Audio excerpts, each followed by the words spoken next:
வந்தவனை கேட்டால் சென்று விடு என்பான், சென்றவனை கேட்டால் வந்து விடு என்பான் அப்படின்ற கண்ணதாசன் வரிகளோட இந்த காணொலியை துவங்கிறேன். அதாவது என்ன அர்த்தம்னா, உன்னோதரி பற்றி தான் சொல்ல போகிறேன். சென்ற பதிவில் சொன்ன இந்த கல்யாணத்தில் கொடுக்கக்கூடிய பட்சணங்கள் இது போல் அப்போ நிறைய காட்டினேன், பெருசாக காட்டினேன். அந்த பட்சணங்கள் ஒருவேளை வந்துருச்சு, நம்ம குடும்பத்துக்குள்ளே வந்துருச்சு, அதை எப்படி செய்யலாம், அதை என்னென்னலாம் செய்யலாம், எப்படி சாப்பிட்டா நமக்கு ஒரு கண்ட்ரோல் கிடைக்கும் அப்படிங்கிறது.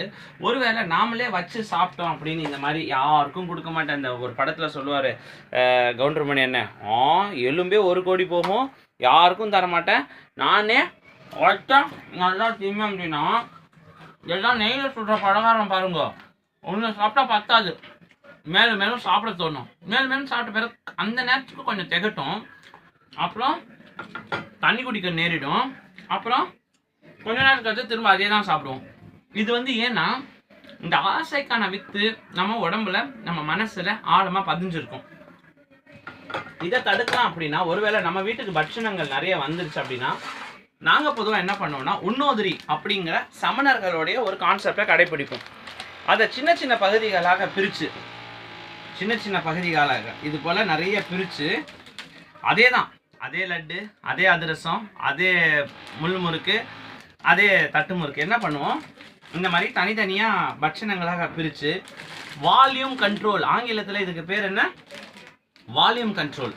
இதை சின்ன சின்னதாக பிரிச்சுட்டு நம்ம கையில் இருக்கக்கூடாது. நம்ம கையில் இருந்தால் என்ன தெரியுமா செய்வோம், நம்ம சாப்பிட்டது போக இந்த கவரையும் பிரிப்போம்.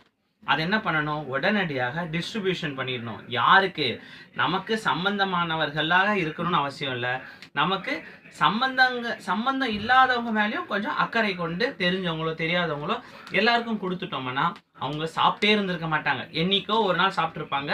அவங்களுக்கு இதுக்கு போனால் ஸோ நம்மளுக்கும் இதோடைய பாரம் குறையும், அவங்களும் இதை சாப்பிட்டு நெகிழ்வாங்க.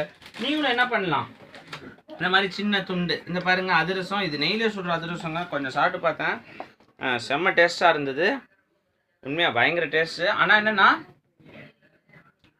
சுத்தமாக தண்ணியே கிடையாது, அதனால சாப்பிட்டா நல்லா தண்ணி தாகம் எடுக்கும், பாட்டிலாக தண்ணி காலி பண்ண வேண்டியதுதான்.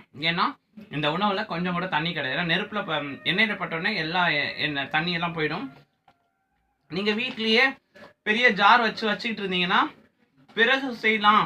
பிறகு சில பேருக்கு இந்த தர்மம் பண்ணுறோம் அப்படின்னு ஒரு சிந்தனை வந்தோடனே என்ன தெரியுமா சொல்லுவாங்க, எனக்கு இன்னும் அந்த ஸ்டேஜ் வரல, நான் இன்னும் கொஞ்சம் வசதி ஆகிக்கிறேன், எனக்கு இன்னும் கொஞ்சம் பொருள் சேரட்டும் அப்புறம் கொடுக்குறேன். ஒள்ளும் வகையான அறவினை ஓவாதே செல்லும் வாயெல்லாம் சேரும். தர்மம் பண்ணும் முயற்சி தலைப்பட்டீங்களா, முடியும் போதே செய்யுங்க. 5 ரூபா இருக்கும் பொழுது தர்மம் செய்யாதவன் 500 ரூபா இருந்தாலும் தர்மம் செய்ய மாட்டான். கொடுத்துடணும், கொடுத்துட்டீங்கன்னா உங்கள் கையிலையும் இருக்காது, அப்போ நீங்களும் சாப்பிட நேரிடாது.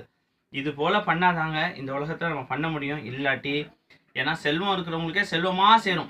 இப்போ எனக்குன்னு பார்த்தீங்கன்னா டெய்லி நிறைய அவங்க கொடுப்பாங்க. அது நான் எவ்வளோதான் தான தர்மம் பண்ணிட்டா கூட மீதி எனக்கே சேரும், நானே சாப்பிடணும் போல தோணும்.